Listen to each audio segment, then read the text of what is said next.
O problema habitacional no Brasil pode ser entendido ao observar o intenso crescimento populacional ocorrido no país.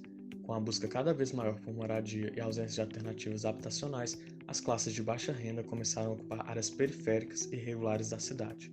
Os problemas consequentes dessas ocupações tentaram ser solucionados com novas políticas habitacionais. Baseando-se nas propostas envolvidas no período BNH, o ponto de partida da nova Política Nacional de Habitação parte do Instituto Cidadania, quando propõe pelo projeto Moradia a criação do Sistema Nacional de Habitação, coordenado pelo Ministério das Cidades. Em 2001, ainda no governo FHC, é aprovado o Estatuto da Cidade, instrumento apontado pelo projeto Moradia como essencial para facilitar e baratear o custo da terra e combater a especulação imobiliária, mostrando que a solução do problema da moradia no Brasil requer uma profunda intervenção no mercado fundiário. Que o déficit habitacional no Brasil não pode ser resolvido apenas com a produção em massa de moradias, mas deve articular todas as políticas públicas urbanas e implementar instrumentos de reforma urbana, que serão efetivados nos municípios pelos planos diretores, garantindo a participação popular. Em 2002, Lula vence as eleições para a presidência e abre espaço para a implementação dessas propostas. A estratégia da nova política habitacional do Brasil. A estratégia da nova política habitacional do Brasil é coerente com a Constituição Federal e considera a habitação um direito do cidadão.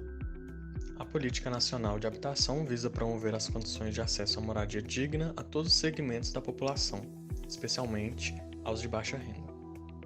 A criação do Ministério das Cidades propõe a articulação entre as secretarias de Habitação, Saneamento e Mobilidade para enfrentar os problemas urbanos.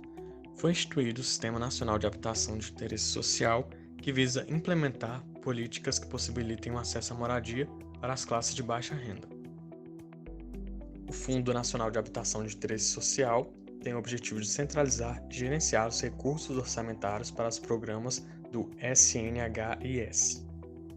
As regras estabelecidas nos programas de FGTS inviabilizaram soluções habitacionais em regiões metropolitanas. A aproximação do governo Lula com o setor da construção civil. A nova Política Nacional de Habitação teve grande aderência no governo Lula, que criou condições para estimular a atuação do setor privado na produção habitacional, gerando empregos e investimento na construção civil. A nova conjuntura aumentou os investimentos no mercado habitacional brasileiro. Assim, entre 2007 e 2008, houve um grande crescimento na produção de habitação de interesse social. O aumento do investimento em habitação e a deformação do projeto do Ministério das Cidades.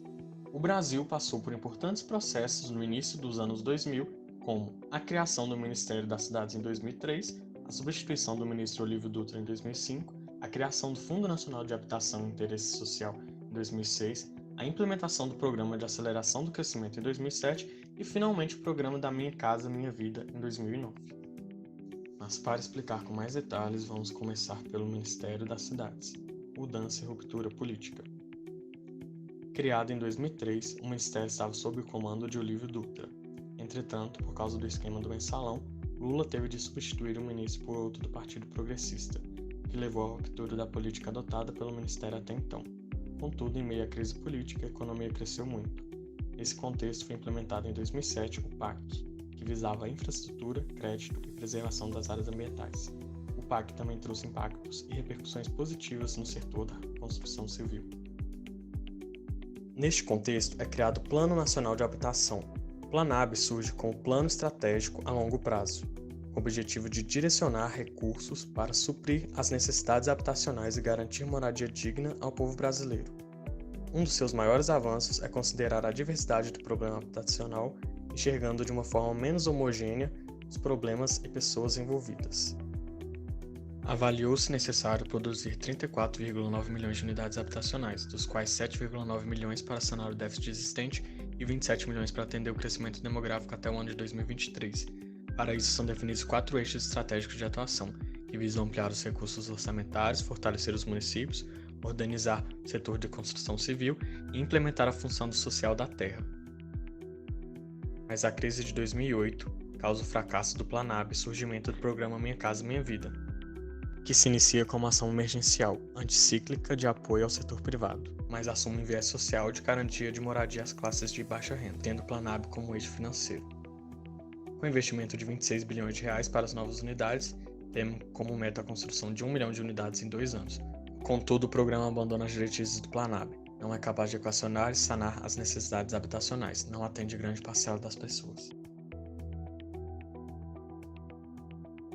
Nas palavras de Dilma Rousseff, o Minha Casa Minha Vida ajuda toda a população do Brasil, porque faz a roda da economia brasileira girar.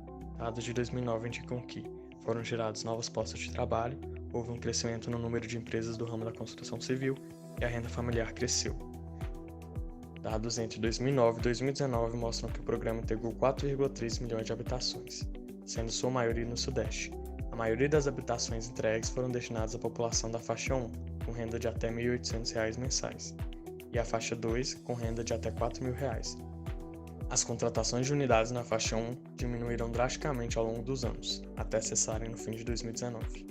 A grande maioria dos empreendimentos do MCMV está localizada nas periferias da cidade, distante dos empregos, desarticuladas da malha urbana existente ou de planos de expansão urbana, com projetos de moradia sem qualidade arquitetônica e identidade com comunidades locais. O programa, apesar de retornar à produção habitacional, se afasta de uma abordagem mais consistente no enfrentamento das questões urbanas, fundiárias e déficit habitacional.